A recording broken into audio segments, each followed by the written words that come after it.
ప్రియమైన సహోదరి సహోదరులారా, ఈరోజు ప్రభువు యెరూషలేము వెళుతూ ఉన్నప్పుడు ఆయనను ఒక వ్యక్తి ఈ విధంగా ప్రశ్నిస్తూ ఉన్నాడు. లూకా శుభవార్త 13:23 రక్షణ పొందువారు కొలది మంది మాత్రమేనా అని ఒకడు ఆయనను అడిగాను. ప్రియమైన దేవుని బిడ్డలారా, ఈరోజు ఈ ఆదివారం నాడు మనము ధ్యానం చేద్దాం. రక్షణ గురించి అర్థం చేసుకుందాం, తెలుసుకుందాం. ఇంతకీ రక్షణ రక్షణ అని మనం వింటున్నాం కదా, అది ఉందా? రక్షణ ఉందా? మనం చచ్చిపోయిన తర్వాత రక్షణ నిజంగా పొందుకుంటామా? పరలోక రాజ్యం వెళతామా? ఉందా? అక్కడ పరలోకం ఉందా? సమాధానం ఏం చెప్తారు? రక్షణ ఉందా? ఉందా అంటే మీకు కన్ఫర్మ్ కాదు. గుడికి ఎందుకు వచ్చారో మరి తెలియదు. కన్ఫర్మ్ కాదు కదా. ఉందా లేదా? ఉంది. ప్రైజ్ ద లార్డ్, హల్లెలూయా. ఈరోజు వాక్యం తెరవండి. ఉందో లేదో మనకు తెలుస్తుంది. లూకా శుభవార్త 13:28 చదవండి. అబ్రహాము, ఈసాకు, యాకోబులు ప్రవక్తలందరూ పరలోక రాజ్యమున ఉండుట చూచి మీరు మాత్రమే వెలుపలకు గెంటి వేయబడినప్పుడు మీరు ఏడ్చుచు పండ్లు కొరుక్కొందురు. ప్రైజ్ ద లార్డ్, హల్లెలూయా.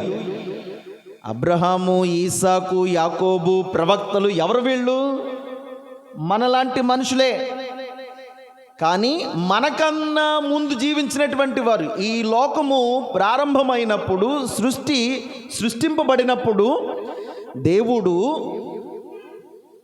ఆదాము, ఏవా వీళ్లతో పాటు మనం అందరం వింటాం. ఆది కాండం మొదలుకొని పాత నిబంధనలు వీళ్ళందరి పేర్లు వింటాం.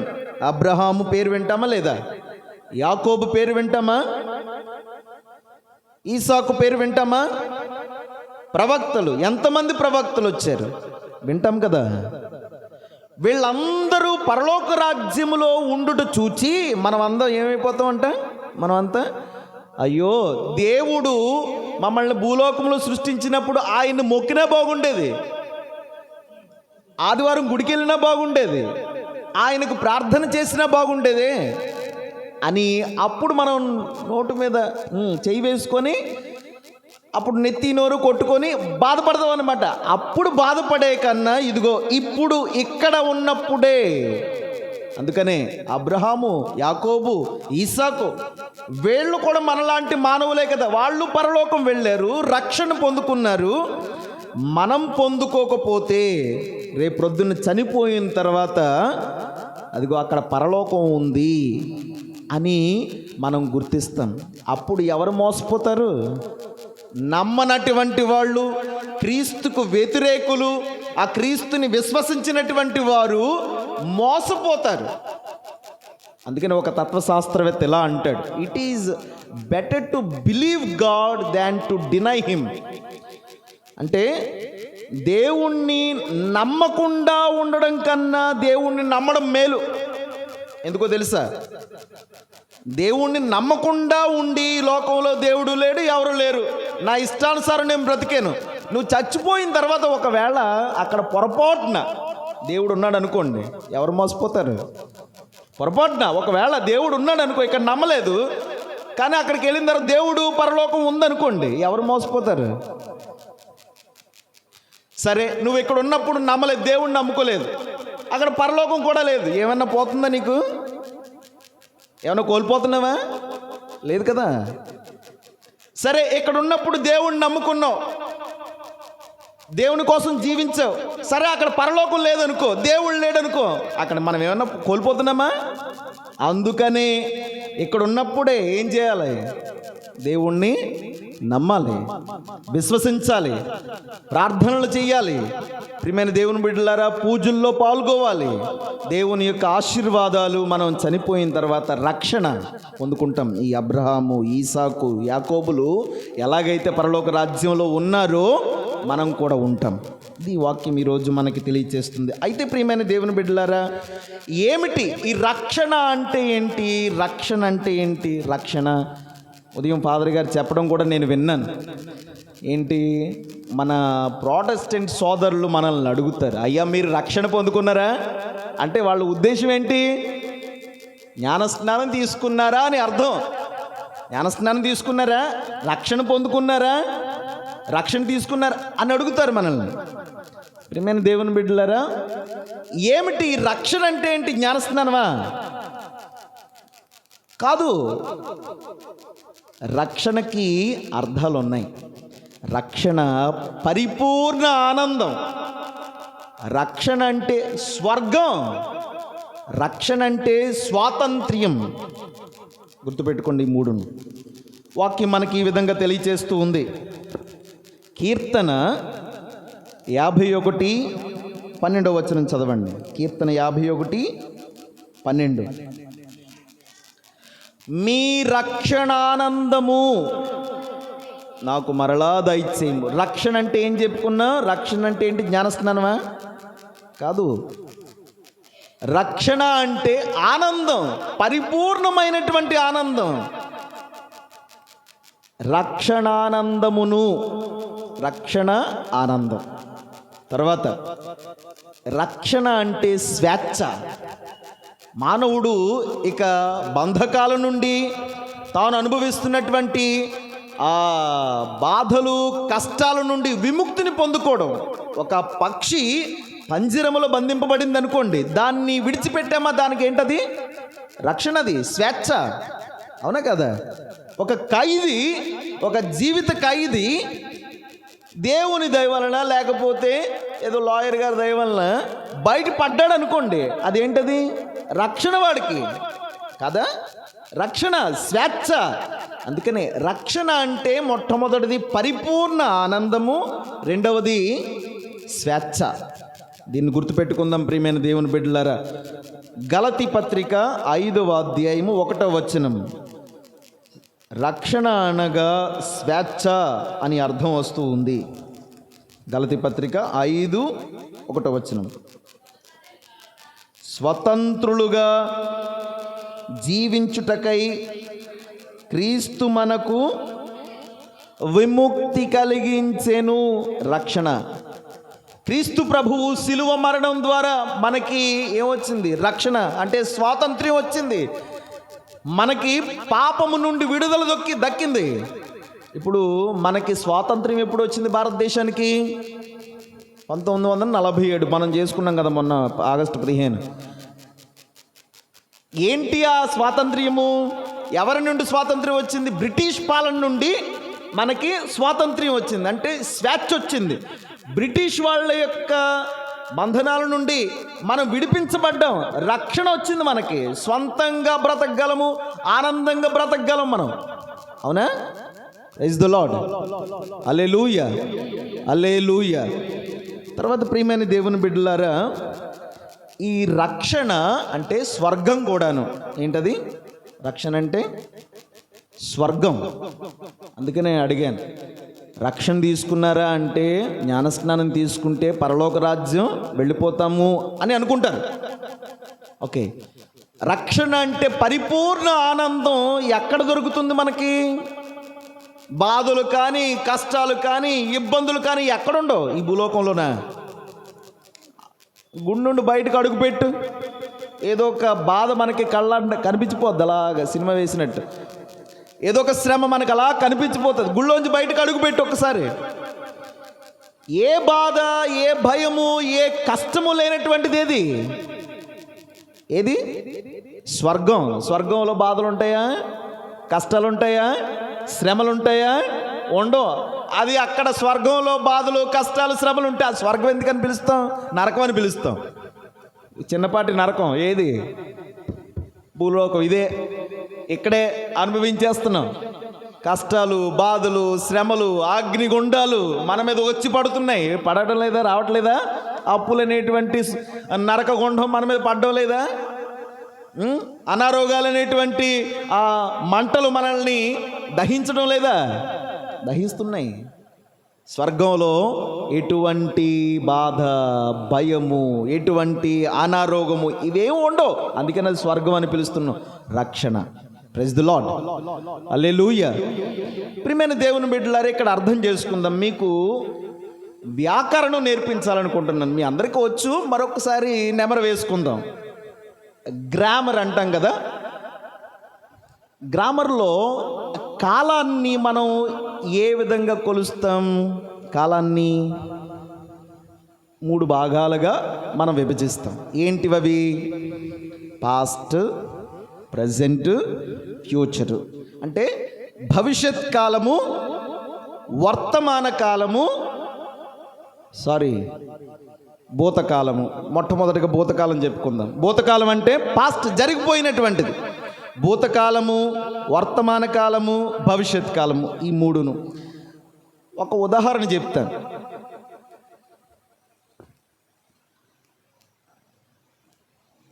నేను గుడికి వస్తున్నాను అన్నది ఏ కాలానికి సంబంధించింది? నేను గుడికి వస్తున్నాను ఏ కాలానికి సంబంధించింది? చెప్పండి. అంటే ఇప్పుడు జరుగుతున్నటువంటి కాలం వర్తమాన కాలం. వస్తున్నాను, నేను గుడికి వచ్చాను అన్నది ఏ కాలం?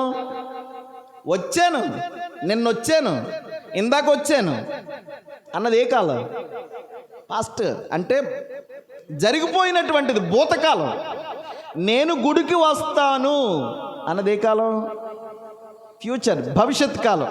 నేను రేపు గుడికి వస్తాను, నేను రేపు మా ఇంటికి వెళతాను అనేటువంటిది భవిష్యత్ కాలం.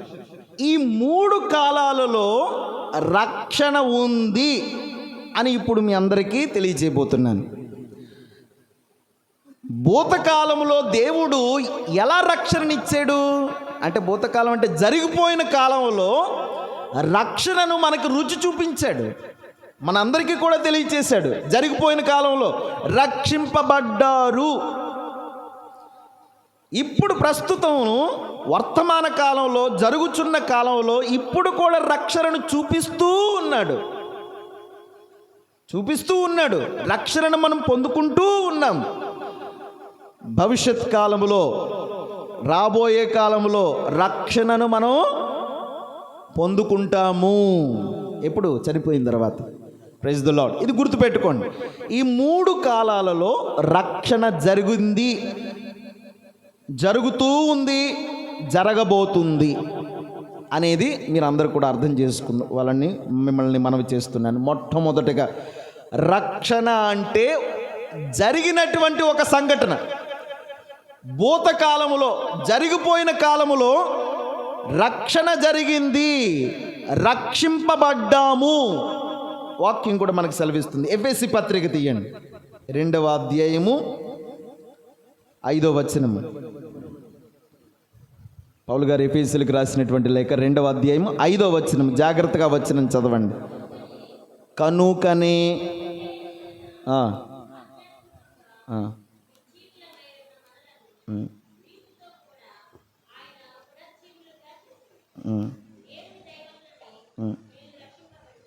ఈ మాట, చివరి మాట చాలా ముఖ్యమైనది.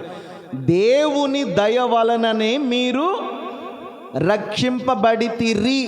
అంటే మీరు ఏ టెన్సో చెప్పాలన్నమాట, అది ఏ కాలమో చెప్పాలి. మీరు రక్షింపబడితిరి ఏ కాలం అంటే జరిగిపోయిన కాలం. వ్యాకరణం అందరికీ రాదా? తెలుగు వచ్చు కదా, అర్థమవుతుందా? జరిగిపోయిన రక్షింపబడితే, నేను తిన్నాను అన్నది ఏ కాలం చెప్పండి? తిన్నారా? తిన్నాను. తింటున్నావా ఇప్పుడు? తిన్నాను, అయిపోయింది. రక్షింపబడితిరి అంటే పాస్ట్ అంటే జరిగిపోయిన కాలం, భూతకాలం. రక్షింపబడితిరి, మీరు రక్షింపబడితిరి. ఎలా రక్షింపబడ్డారు? వాక్యం మనకు సెలవిస్తుంది. ప్రియమైన దేవుని బిడ్డలారా, దేవుని దయ వలన మీరు రక్షింపబడితిరి. ఉదాహరణకు ఇజ్రాయేలు ప్రజలు చెప్పాను, కష్టాలు అనుభవిస్తున్నారు, బాధలు అనుభవిస్తూ ఉన్నారు. వారికి విముక్తి కలిగింది.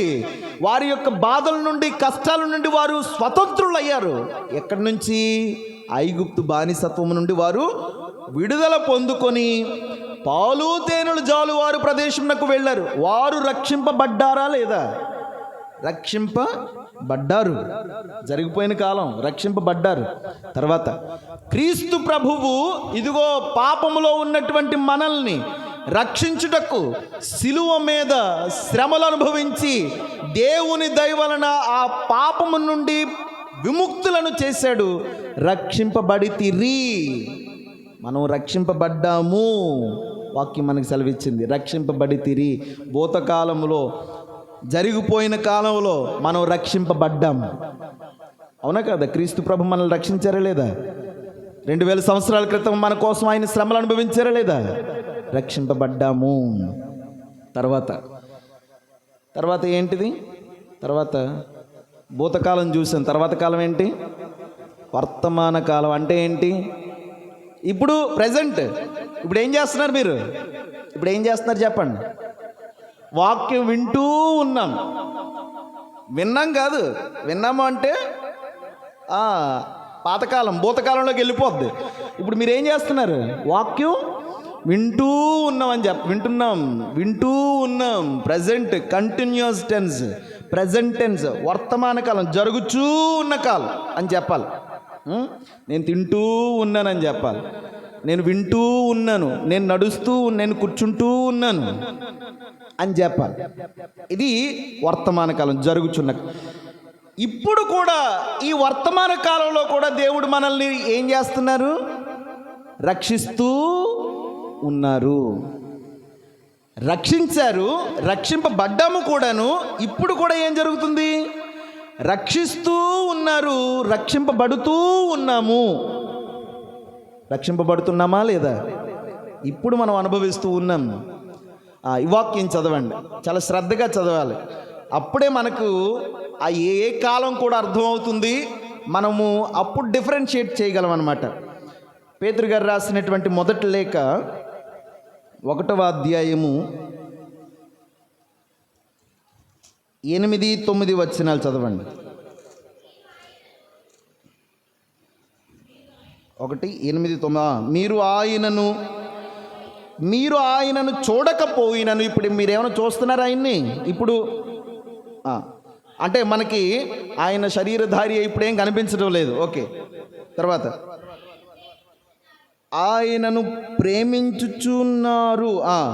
ఇప్పుడు ఆయనను కనులారా చూడకయే విశ్వసించుచున్నారు.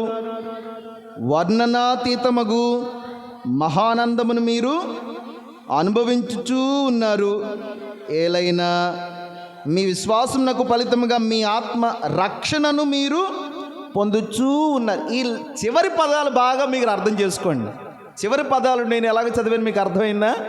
చివరి పదాలు నేను చదువుతాను చూడండి. ఇప్పుడు మీరు ఆయనను చూడలేకపోయినను ఆయనను ప్రేమించుచూ ఉన్నారు. నేను చెప్పాను. ఇప్పుడు మీరు ఏం చేస్తున్నారు? వింటూ ఉన్నారు. ఇప్పుడు మీరు ఏం చేస్తున్నారు? ఇదిగో ఇక్కడ వాక్యం మనకేం సెలవిస్తుంది? ఆ రక్షణ అనుభూతిని మనం పొందుతూ ఉన్నాం. ఇదిగో ప్రేమించుచూ ఉన్నారు. ఇప్పుడు ఆయనను కనులారా చూడకి విశ్వసించుచూ ఉన్నారు. చూడండి, వర్ణనాతీతమగు మహానందముని మీరు అనుభవించుచూ ఉన్నారు. మీకు అర్థమవుతుందా? తర్వాత ఏలైనా మీ విశ్వాసమునకు ఫలితముగా మీ ఆత్మ రక్షణని మీరు పొందుచూ ఉన్నారు. చూడండి, ఇదంతా కంటిన్యూస్ టెన్స్. ఇప్పుడు ప్రజెంట్ టెన్స్, జరుగుచున్నటువంటిది. అంటే ప్రభువు ఈ 2వ దశలో, ఈ వర్తమాన కాలంలో మనల్ని ఏం చేస్తున్నాడు? రక్షిస్తూ ఉన్నాడు. Praise the lord. హల్లెలూయా. మీకు అర్థమైందా? కొంచెం కష్టపడుతున్నారా? వ్యాకరణం చాలా సింపుల్. ఇప్పుడు దేవుడు ఒకప్పుడు మనల్ని రక్షించాడు, అర్థమైందా? ఇప్పుడు మనల్ని ఏం చేస్తున్నాడు? రక్షిస్తూ ఉన్నాడు ఈ కాలంలో, అవునా కదా? ఎలా రక్షిస్తూ ఉన్నాడు? దివ్య సంస్కారముల ద్వారా మనల్ని రక్షిస్తూ ఉన్నారు. దివ్య సప్రసాదము ద్వారా మనల్ని పోషిస్తూ రక్షిస్తూ ఉన్నారు. మనము బాధలు వచ్చినా, కష్టములు వచ్చినా, శ్రమలు వచ్చినా ఆయన దగ్గరకు వచ్చి వేడుకుంటూ ఉంటే మనల్ని దీవిస్తూ ఉన్నారు. ఇలాగా ఆయన రెండవ దశలో ఈ వర్తమాన కాలంలో ప్రస్తుతము మనల్ని రక్షిస్తూ ఉన్నారు. రక్షిస్తూ లేదా? ప్రైజ్ ది లార్డ్, హల్లెలూయా. తర్వాత ఏ కాలం? ఫ్యూచర్ కాలం, అంటే భవిష్యత్ కాలం, రాబోతున్నటువంటి కాలం. అది ఎలాగుంటుందో మనకు తెలియదు, అవునా కాదా? మరుక్షణం నీకు ఏమవుతుందో నీకు తెలుసా? ఈ గుడి దాటి బయటికి వెళ్ళిన తర్వాత నీకు ఏమవుతుందో తెలుసా? నువ్వేం చేస్తావో తెలుసా? ఏం చేయబోతున్నావో తెలుసా?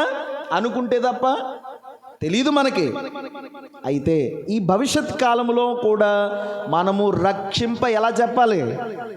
ఎలా చెప్పాలి చెప్పండి? మీకు రెండు మీకు అర్థమయ్యాయి.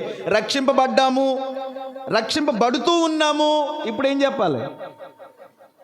వెరీ గుడ్, గట్టిగా చెప్పమ్మా. రక్షింపబడతాము.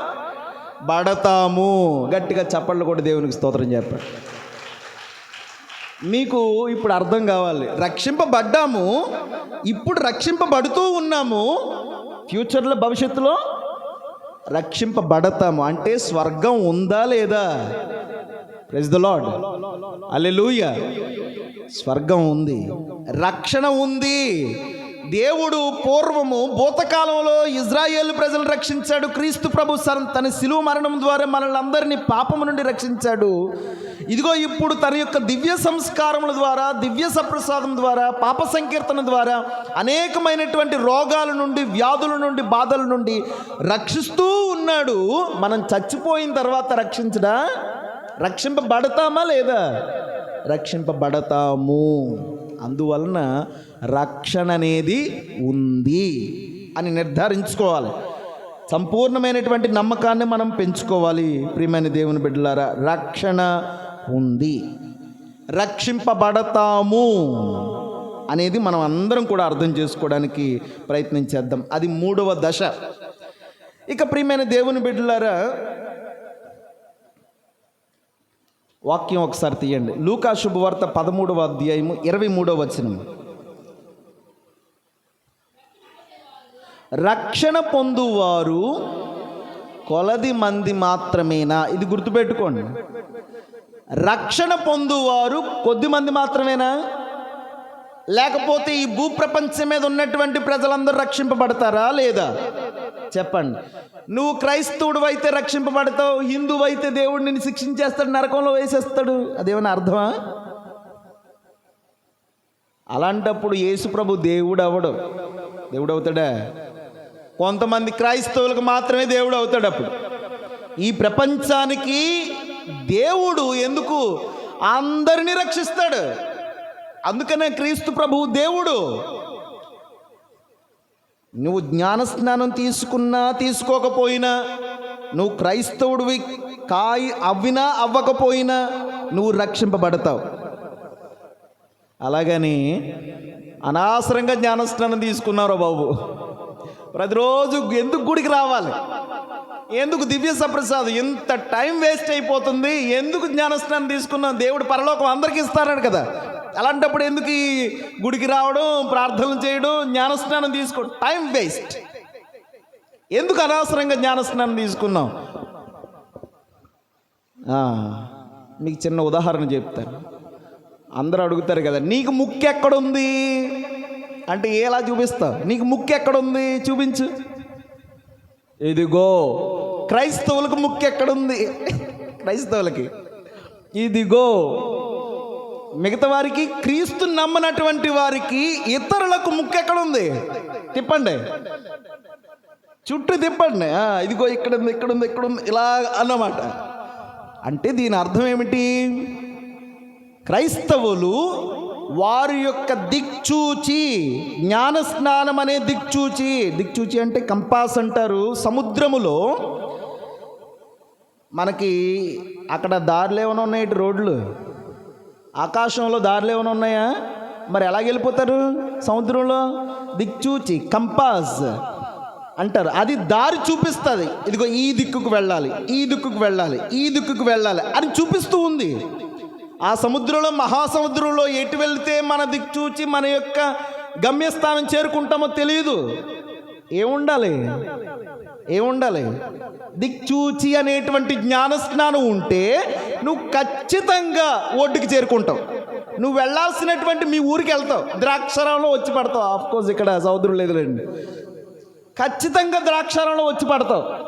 అదే కనుక దిక్చూచి లేదనుకోండి, జ్ఞానస్నానం లేదనుకోండి, ఏమవుతుందో తెలుసా? ఒడ్డుకి వస్తావు ఎప్పుడు ఎందుకు? దారి తెలియదు కదా, జ్ఞానస్నానం లేదు కదా. ఒడ్డుకు వస్తావు, పరలోకం వెళ్తావు, కానీ ఎప్పుడు వస్తావు తెలీదు. ఎలాగ వెళ్తావు తెలీదు. జ్ఞానస్నానం లేదు కదా, మార్గం ఏంటో తెలీదు. కానీ ఒడ్డుకు మాత్రం కొట్టుకొని ఎప్పుడుకో వస్తావు. నువ్వు చచ్చిపోయాక కానీ తర్వాత ఎప్పుడో. సముద్రంలో ఏమైనా ఉంటుందా? చివరికి ఎప్పటికైనా సరే ఒడ్డుకి చేర్చేస్తుంది. ఒడ్డుకి రావడం మాత్రం షూర్. జ్ఞానస్నానం ఉంటే నువ్వు అనుకున్నటువంటి రోజులో తిన్నగా వచ్చేస్తావు. జ్ఞానస్నానం లేదు, క్రీస్తుని నమ్మలేదు, అన్యుడిగా బ్రతుకుతున్నావు, నీ ఇష్టానుసారం ఉంటున్నావు, ఒడ్డుకు వస్తావు కానీ టైం పడుతుంది. పరలోక రాజ్యం చేరతావు కానీ కొంచెం టైం పడుతుంది. ఎలా చేరుకుంటావో షూరిటీ లేదు. అందుచేత జ్ఞానస్నానం తీసుకున్నాము అంటే ఇది షూర్, ఖచ్చితంగా వెళతాం, పరలోక రాజ్యం చేరుకుంటాం. తిన్నగా మన గమ్యస్థానం ఏంటో మనకు తెలుస్తూ ఉంది ఇప్పుడు. అవునా కదా? హల్లెలూయా. అందుచేత జ్ఞానస్నానం తీసుకోవడం వ్యర్థమా? కాదు కదా. దివ్య సప్రసాదం స్వీకరించడం, రోజు ప్రార్థన చేయడం, గుడికి రావడం వ్యర్థమా? కాదు. మీకు అర్థమైంది. దారి మాత్రము మనకి క్లియర్గా కనిపిస్తూ ఉంది, దిక్చూచి మనకి ఇవ్వబడింది. ఈ సముద్రములో, మహాసముద్రం అనే ఈ దేశములో, ఈ భూమి మీద మనం ఎలాగ వెళ్ళాలో, ఎక్కడికి వెళ్ళాలో, మన గమ్యస్థానం ఏంటో పరలోకం అని తెలిసిపోయింది. ఆ దిక్చూచి జ్ఞానస్నానం ద్వారా మనం వెళతాం, దేవుణ్ణి తెలుసుకున్నాం. కాబట్టి యేసువా వందనం, యేసువా స్తోత్రం, హల్లెలూయా. తర్వాత ప్రియమైన దేవుని బిడ్డలారా, వాక్యం కూడా మనకి సెలవిస్తూ ఉంది, దేవుడు యొక్క రక్షణలో అందరూ భాగస్థులవుతారు. ఎవరికి తారతమ్యం ఉండదు. వీడు ఈ కులమా, వీడు ఆ కులమా, వీడు ఈ మతమా, ఆ మతమా, ఆ వర్గానికి చెందినటువంటి వాడా, క్రైస్తవుడా, హిందువుడా అనేటువంటి తారతమ్యాలు ఉండవు దేవునికి. అది గుర్తుపెట్టుకోండి. ఎఫెసీ పత్రిక 2వ అధ్యాయము 18వ వచనం చదవండి. చూడండి, ఆలకించండి.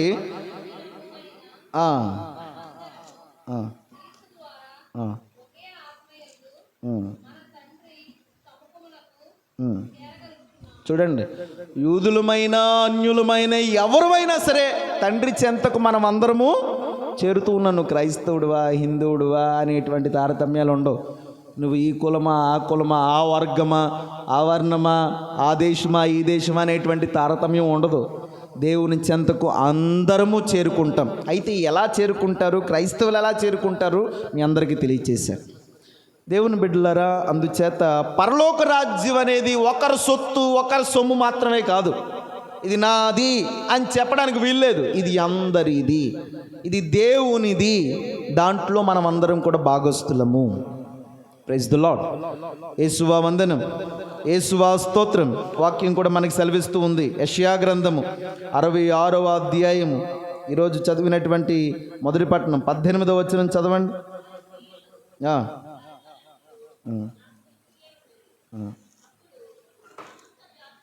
చూడండి, సమస్త జాతులను, చూడండి సమస్త జాతులు, ఈ భూలోకం మీద ఉన్నటువంటి జాతులను, ఆయా భాషలు మాట్లాడు వారందరినీ సమకూర్చుదును. చూడండి, అందరినీ ప్రోగు చేస్తాను, నేను సమకూరుస్తాను, అందరినీ ఒక చోట చేరుస్తాను అని దాని భావం. హల్లెలూయా, యేసువా వందనం, ప్రైజ్ ది లార్డ్.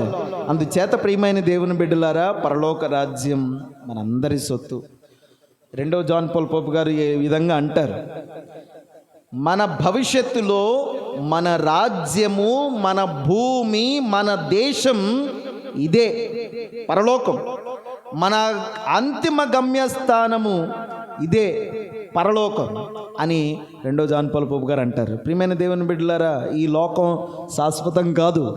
ఇక్కడ మనము చిరకాలము ఉండలేము.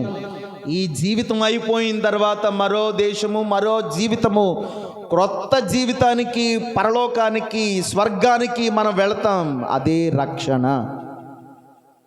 యేసువా వందనం, యేసువా స్తోత్రం. తర్వాత ప్రియమైన దేవుని బిడ్డలారా, అక్కడికి ఎలా వెళ్ళాలి? ఇందాక చెప్పాను, మహాసముద్రములో ఒక దిక్చూచి పట్టుకొని పడవ మీద వెళుతున్నటువంటి జాలరులు వారు అనుకున్నటువంటి గమ్యస్థానానికి వారు వెళ్ళి తిరిగి రాగలరు. కరెక్ట్గా, ఖచ్చితంగా వెళ్ళి తిరిగి రాగలరు. ప్రభువు కూడా తెలియచేస్తూ ఉన్నారు కదా, మీరు పరలోకం అనేటువంటి రాజ్యానికి, రక్షణకి ఎలా చేరాలి, ఎలా చేరగలరు? ఈరోజు చదివినటువంటి లూకా శుభవార్త 13:24 వచనంలో సమాధానం ఉంది. ఇరుకైన మార్గమున ప్రవేశింపుము, అనేకులు ఆ ద్వారమున ప్రవేశింప ప్రయత్నింతురు, కానీ అది వారికి సాధ్యపడదు.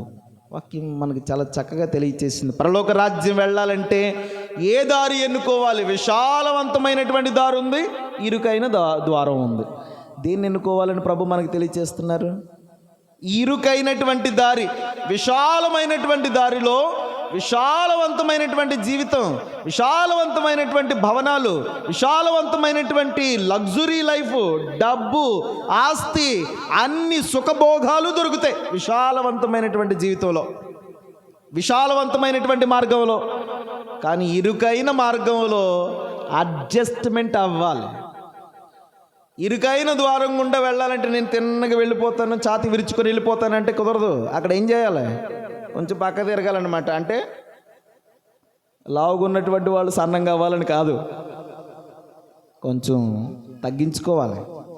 కొంచెం సుఖభోగాలు ఉండవు, కొంచెం ఇబ్బందులు ఎదురవుతాయి, ముళ్ళులు ఉంటాయి. క్రైస్తవులుగా ఉండడం ముళ్ళు లాంటిదే. క్రైస్తవులుగా ఉండడం ఇరుకైన మార్గమే. క్షమించడము ఇరుకైన మార్గమే.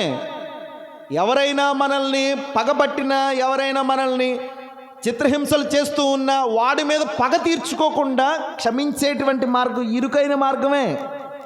ప్రియమైన దేవుని బిడ్డలారా, ఆ ఇరుకైన మార్గాన్ని మనం అనుసరిస్తే పరలోక రాజ్యం చేరతాము అని ప్రభువు మనకు తెలియచేస్తున్నారు. ప్రయత్నం చేద్దాం, ఇరుకైన మార్గాన్ని ఎన్నుకోవడానికి ప్రయత్నం చేద్దాం. అందుకని మన పెద్దలు అంటారు కదా, కష్టే ఫలి. కష్టపడితేనే దాని వెనకాల సుఖం ఉంటుంది. ఇప్పుడు కష్టపడదాం, రేపు ప్రొద్దున్న రక్షణ పొందుకుంటాం, శ్రమ ఫలితాన్ని మనం అనుభవిస్తాం. అవునా కదా? ఈరోజు డిఎస్సి పరీక్ష ఫలితాలు వచ్చాయి నిన్న మొన్న. ఎంతమంది కష్టపడ్డారు పాపం. ఎంతమంది ఏదో టూకీగా వెళ్ళి రాసి వచ్చేద్దాంలే అన్నటువంటి వాళ్ళకి ఏమైనా వచ్చిందో లేదో మరి. రాలే. నేను చదవను, కష్టపడను, పరీక్షలు మాత్రం పాస్ అయిపోవాలి. అవుతుందా? నేను చదవను, జీవితంలో మాత్రం పైకి వచ్చేయాలి. అవుతుందా? అవదు. పరీక్షలు రాసి కష్టపడి రాత్రింబవళ్ళు శ్రమ పడితేనే పాస్ అవుతావు, ఉద్యోగం వస్తుంది. అవునా కదా? నాకు అనారోగ్యం వచ్చింది, టైఫాయిడ్ వచ్చింది, జ్వరం వచ్చింది, నేను మాత్ర తీసుకుంటే చేదుగా ఉంటుంది. అవునా? ఇంజక్షన్ వేసుకుంటే నొప్పి వస్తుంది, కానీ నాకు జ్వరం తగ్గిపోద్దా? కష్టమే ఇంజక్షన్. ప్రియమైన దేవుని బిడ్డలారా, అదే స్వర్గం, అదే పరలోక రాజ్యానికి వెళ్ళేటువంటి ఇరుకైనటువంటి మార్గం. మనం అనుభవిస్తున్నటువంటి కష్టాలలో, బాధలలో దేవుడు మనకు తోడుంటాడు. అదేవిధంగా కొన్ని శ్రమలకు, ఇబ్బందులకు మనము ఇప్పుడు ఎదురవుతూ ఉంటాయి, అనుభవించాల్సి వస్తుంది. ఇరుకైన మార్గంగా స్వీకరించుదాం. నాకు పరలోకం ఖచ్చితము, దేవుని కోసం క్రీస్తు కోసం నేను అనుభవిస్తాను అని ఎదుర్కొని ముందుకు వెళ్ళడానికి ప్రయత్నం చేద్దాం. ప్రియమైన దేవుని బిడ్డలారా, అందుచేత పరలోక రాజ్యం వెళ్ళడానికి ఇరుకైన మార్గాన్ని ఎన్నుకుందాం. దిక్చూచి మన చేతిలోనే ఉంది. ఆ షోర్ వే, ఖచ్చితమైనటువంటి మార్గం మనకు తెలుస్తూ ఉంది, క్రైస్తవులమైనటువంటి మనకి అర్థమవుతూ ఉంది. దాని గుండా ప్రయత్నం చేద్దాం. అనుకున్న రక్షణను, పరలోక రాజ్యాన్ని సంపాదించుకుందాం. ప్రభు మనల్ని దీవించి కాపాడునుగాక. ఆమేన్.